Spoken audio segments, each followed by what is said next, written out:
Hey.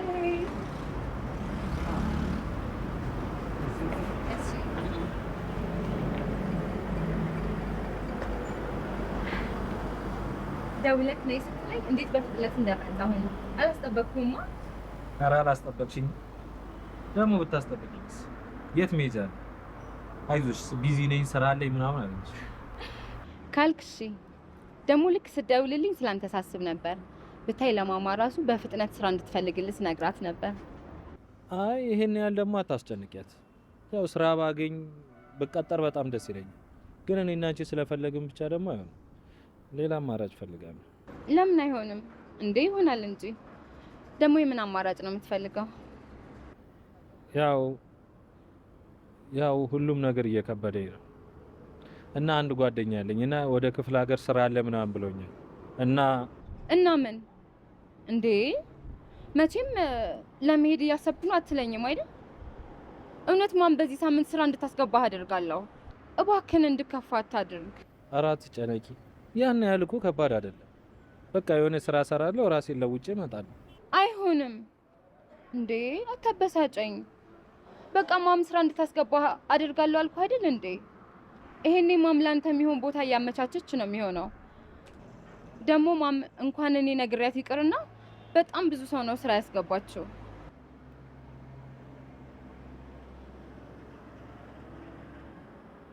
እሺ በቃ እንደሚሆን ይሆናል። እኔ ላሳዝንሽ ፈልጌ አይደለም። በቃ አትጨነቂ።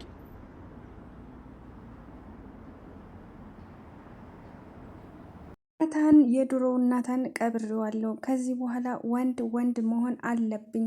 ልክ ኤፍራታ እንዳለችኝ ወንድ ሁን እንዳለችኝ ከዚህ በኋላ ሁሉንም ሰው ወንድ ሆኜ አሳያቸዋለሁ እያለ በራሱ በኮንፊደንስ ተማምኖ በራሱ ሴራ እየሄደ ነው ያለው። አሁን ላይ ዲቦራን እየተጠቀመባትና በዲቦራ ጀርባ ያሉትን ነገር እያጠና ይመስላል። ዲቦራን የቀረባት ለፍቅር ሳይሆን በሷ በኩል የሚያገኘው ጥቅም ወይ ደግሞ ጠላቶቹን በሷ በኩል ለማጥመድ ይመስላል። ናታን ሰላም ጤና ይስጥልኝ የመሲ ቻናል ቤተሰቦች እንኳን ደህና መጣችሁ። ላይክ፣ ሼር፣ ሰብስክራይብ በማድረጋችሁ እናመሰግናለን። እስከ ቪዲዮ ፍጻሜ አብራችሁ የምትቆዩ ከወዲሁ አሳስባለሁ። መልካም ቆይታ ይሁንላችሁ። ክፍል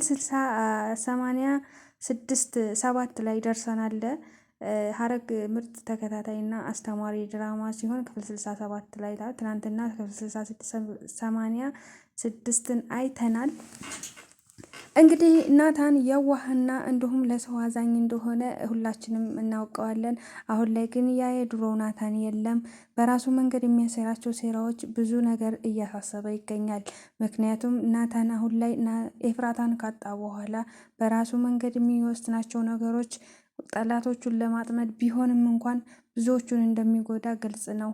እዚህ ጋር ጽዮን እንዲሁም ኤፍራታ ቤዛ አንድ ሆነዋል። ናታን ግን ከሁሉም ተለይቶ በራሱ መንገድ የሚጓዝ ሰው ቢሆንም እንኳን ሌሎችን ቢያሳስብም እሱ ግን ትክክል ነው ብሎ የሚሄድበት መንገድ እየተጓዘ ይገኛል። በእርግጥም ዲቦራን ሊጠቀምባትም ቢሆን ጠላቶቹን ለማጥመጃ ቢጠቀምባትም እንኳን ናታን መጥፎ ነገር እንደማያደርግ ግልጽ ነው። ናታን የዋህን ሆኖ እንደሚሰራም እናውቃለን። አሁን ላይ ኤፍራታም በራሷ መንገድ እናቷ ገነት እንደሆነች ለምርመራ ብር እያዘጋጀች ይገኛል። ምክንያቱም ኤፍራታ አሁን ላይ እናቷ ገነት እናቴ ናት ወይ የሚለው ነገር ትንሽ አሳስቧታል። ምክንያቱም ገነት ለብዙ ዓመታት ልጄ ነሽ እያለች በሰራተኝነት ልክ እንደ ጓደኛም እንደ እናትም ስትቀርባት ብትሆንም እንኳን አሁን ላይ ብዙ ነገር አጠራጥሯታል። ምክንያቱም ገነት እስከዛሬ እናቴ ቤተሰቦቼ ለምን ጥለውኝ ሄዱ? ለምን ቤተሰቦቼ መተው አልፈለጉኝም? እያለች ስታማክራት ከጎኗ ሆና የእናትነት ፍንጭ ምንም አላሳየቻትንም ነበር። አሁን ደርሳ ልጅሽ እናትሽ ነኝ ልጄ ነሽ ማለቷ ትንሽ ግራ ያጋባት ይመስላል። እሷም ከቤዛ ብር ጠይቃታለች። አሁን ላይ ዲኤንኤ ምርመራ አድርጋ እናትነቷ ማወቅ ትፈልጋለች። ቤዛም ብሩን እንደምትሰጣት ነግራት ነበር፣ ግን ግማሽ ብር ነበር የጠየቀቻት። እሷም ያፌትን ተማምና ነበር። ያፌትንም የሆነ ነገር መገዛዛት እፈልጋለሁ፣ በሚቀጥለው ሳምንት ደግሞ ስራ ልጀምር ስለሆነ አንዳንድ የምገዛዛቸው እቃዎች አሉ፣ ለቤት የሚያስፈልገኝ ማቴሪያል አለ፣ ስለዚህ ገንዘብ ያስፈልገኛል ናታን ያፌት ብር ልትሰጠኝ ትችላለህ ወይ ብላ ጠይቀው ነበር። እሱም በጣም ነበር ደስ ያለው። እንዴ ይሄንን ነገር እኮ ነው ስጠብቅ የነበረው የኔ ንግስት፣ የኔ ሚስት፣ እንዴት ደስ እንዳለኝ ስጠይቅኝ ብሎ አቀፋት። እሱም በቃ ከሰዓት በኋላ ሹፌር እና የሆነ የጥሩ ጥሩ ቦታ ያለበትን ሱቅ ያሳዩሻል፣ ሹፌር እልክልሻለሁ ሲላት በጣም ነበር የተናደደችው። እሷ እቃ መግዛት ሳይሆን የፈለገችው ብሩን ብቻ ነበር። እሷም በጣም ተናደደች። ለምንድን ነው በራሴ እንድተማመን የማታደርገኝ? ለምንድን ነው በራሴ ሄጄ መግዛት የማልችለው? ብሩን እንጂ የጠየቁ ሹፌር ስጠኝ አላልኩህም ብላ ተናደደችበት። እሱም አይ ብቻሽን መሄድ የለብሽም፣ በቃ እኔ ይዤሽ እሄዳለሁ፣ ከስራ ስወጣ እደውልልሽና መጥቼ ወስድሻለሁኝ ብሏት ተናዳ እንዳለች ትቷት ወጣ። እሱም ይሄ ማይረባ ሁሌ እኔም በራሴ እንድተማመንና ሁሌ ጥበቃ እንዲኖረኝ ነው የሚያደርገው። ከዚህ በኋላ ህይወት እንደዚህ ነው የሚቀጥለው እያለች ብትበሳጭም እሱ ግን ትቷት ሄዷል። እሷ አንዳንድ መረጃዎችን ኮምፒውተሩን አውጥታ እየመረመረች ነበር። ግን ኮምፒውተሩን ፓስዋርዱን ባለማግኘቷ እማይረባ እያለች ስትሳደብ ነበር ከራሷ ጋር። ምነው ያኔ ቤዛን ሁሉንም ብር ጠይቂያት ቢሆን ኖሮ እሱ ይሰጠኛል ብዬ ተማምኜ ነው እንጂ ቤዛ ትሰጠኝ ነበረ። ለምን ሙሉ ብር አልጠየቅኳትም? ወይኔ ብላ ብትናደድም ግን ካለፈ በኋላ ብትናደድ ምንም ትርጉም የለውም። እሷም እንግዲህ አንዳንድ መረጃዎችን ከያፌት ለማግኘት በጣም ጥረት ላይ ናት። ያፌት አንዳንድ መረጃዎችን እያገኘች ነው። ሉሊትን መጠቀም ያርገዋታል። አሁን ላይ ቤዛና ኤፍራታ እየተደዋወሉ ስለ ሉሊት አንዳንድ መረጃ ቤዛ እየነገረቻት ነው። ሉሊትም አሁን ላይ ብቻዋን ስለሆነች በዙሪያዋ ጠላቶቿ ስለበዙ ምንም የምታማክረውም የምታወራውም ሰው ስለሌላት ቤዛን አምና ጓደኛ አድርጋታለች። ትናንትና እንግዲህ በጠዋት ተነስታ እሷም በጣም ተደናግጣ ነበር። ምክንያቱም ያፌትን ሊገዛው ያሰበውን እቃ አስመልጠዋለች። ነገሮች ሁላ ብልሽሽት ብለዋል። ያ ነገር የተበላሸው በሉሊት ምክንያት እንደሆነ ነው ያፌት የሚያውቀው። በዛም ሉሊትን አሁን ላይ ለሰራተኞቹ ጣቷን ቆርጣችሁ አምጡልኝ፣ እሷ ናት እንደዚህ ያደረገችው፣ ይህን ሁሉ ብር ከፍዬ እንዴት ነገሮች በአንዴ እንደዚህ ተደራርበው ሊበላሹ ይችላሉ? ስለዚህ የሉሊት ጥፋት ነው ብለው ሁሉም ደምድመውባታል። ሰራተኞቹም ሉሊት ጋር ደውለው እያስፈራሯት ነበር።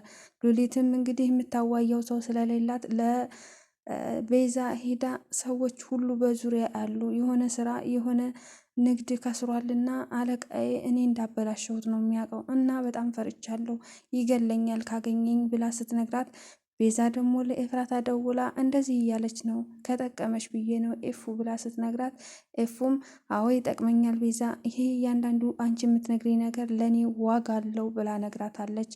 እነሱም እንግዲህ አሁን ላይ ጠላታቸውን በእጃቸው በጉልበታቸው ስር ለማንበርከክ እየጣሩ ይመስላል። በተለይ ኤፍራታ እየሰራች ነው። እዛ በአንድ በኩል ደግሞ አሁን ላይ ህይወት እዛ በናታን ለሴቶቹ ጋር ቀላቅለዋቸዋል። እሷም እዛ ጋር በጣም ስቃይ እያየች ነው። ከሴቶቹ ጋር ብዙ ነገር ለማድረግ ነበር ሀሳቧ ስትገባ፣ ግን ልጆቹን ማስለቀቅም ሆነ ለማዳን አሁን ላይ ሞራል የላትም። ምክንያቱም ምንም አይነት ፍንጭ እያገኘች አይደለም። እንዴት ነው አምላኪ ሆይ እርዳኝ፣ እነዚህ ልጆች ከዚህ ስቃይ ማውጣት አለብኝ፣ አምላኪ ሆይ በስራዬ እርዳኝ እያለች ነበረ። እሷም እዛ ሆና እያለቀሰች ነው። አሁን ላይ ደግሞ ኤፍራታ እሷን ለማውጣት ነው ሀሳቧ። ምክንያቱም ኤፍራታ እዛ ለልጆቹ ብላ እንደገባች ስለምታውቅ እሷ ደግሞ ህዌን ለማውጣት አሁን ላይ ጥረት እያደረገች ነው። ከሉሊትና ከያፌት አንዳንድ መረጃ እየፈለገች ትገኛለች። በእርግጥ እሷ ብቻ አይደለችም አሁን እየሰራች ያለችው። ናታንም በራሱ መንገድ ብዙ ነገር ይፈልጋል። ብዙ ነገሮችን እያጣራ ይገኛል። በአንድ በኩል ደግሞ ቢኒዬም ያፌትን ከሶት ክስ አቅርቦበታል። አሁኑ ዳኛ በገንዘብ ወይም ደግሞ በሌላ ጥቃቅን ነገር እንደማይቀየርና እንደማይለወጥ ለህዝቡ ታማኝ አገልጋይ እንዲሁም ደግሞ ፍትህ ሰጪ እንደሆነ ይታወቃል። በአሁኑ አታመልጠኝም ያፌት ብሎ ቢኒዬም ያፌት ላይ እየዛተበት ነው። ምክንያቱም አሳይሃለሁኝ ካያለህ ታያለህ ብሎ ዝቶበታል። እሱም ክሱን ከመሰረተ በኋላ ያፌት የክስ መጥሪያ ተልኮለታል። እሱንም መጥሪያውን እኔ ራሴ አመጣልሃለሁ ነው ያለው ቢኒዬም። ቢኒዬም በጣም ደስተኛ ነው። ያፌትን ለህግ ለማቅረብ በጣም ለብዙ አመታት ሲጥር ነበር። እሱን ለስንት አመታቶች አሳስሮታል። በህፃናት በመድፈር እና እንዲሁም በሌሎች ወንጀል በገንዘብ ገዝቶ ብዙ አመት እንዳስፈረደበት ያንን አመታቱንም አስቆጥሮ ከእስር ቤት እንደወጣ ግልጽ ነው። አሁን ደግሞ ያፌት በተራው እንደሚታሰር አሁን ላይ ቢኒዬም በተማመን ላይ ነው ያለ። እንግዲህ ያፌት ከታሰረና ልጆቹ ከነፃነት ከታወጀላቸው ምን ይፈጠር ይሆን? በድንገት ነበረ ሉሊትን ደውለው ዛሬ የምናዝብሽ ቦታ ካልመጣሽ በህይወትሽ ላይ ፍረጂ፣ ያለሽበት ቦታ መተን እንገልሻለን፣ አንቺ ራስሽ ከመገደልሽ በፊት ነይ ብለው አስፈራርተዋል ነበር። እሷም ከሚገሉኝ ብላ ወደ እነሱ ሄዳ ነበር። መሄዷ ግን ጥሩ አልነበረም። እንዳሉትም በህይወትና በመሞት መሀል አድርገው በሯ ላይ ነበር የጣሏት። በር ላይ ተጥላ እንደተገኘች ቤዛና ጽዮን በረንዳ ላይ ቁጭ ብሎ ነበር። በኃይለኛው በር ሲንኳኳ ፈርተው ነበር። ማነው እንደዚህ በዚህ በጨለማ እንደዚህ ሊያንኳኳ የሚችለው ምንድን ነው ብለው እየተንቀጠቀጡ ሁለቱም በሩን ለመክፈት ወደ በሩ ጋር ሄደዋል። ግን በሩን ሲከፍቱት ያ የሆኑ ሆና ሉሊት በበሩ ላይ በጣም ተዘርራ ነበረ። ትሙት ትኑር የሚታወቅ ነገር የለም። ድራማው በዚህ ነው ያለቀው። ቀጣይ ክፍል እንድናቀርብላችሁ ላይክ፣ ሼር፣ ሰብስክራይብ በማድረግ አብራችሁ እንደሆኑ ዘንድ እናሳስባለን። መልካም ቆይታ ይሆንላችሁ። ድራማው በዚህ ነው የተቋጨው። በሚቀጥለው ደግሞ ቀጣይ ክፍል ይዘን እንመጣለን። መልካም ቆይታ ይሆንላችሁ። ቻው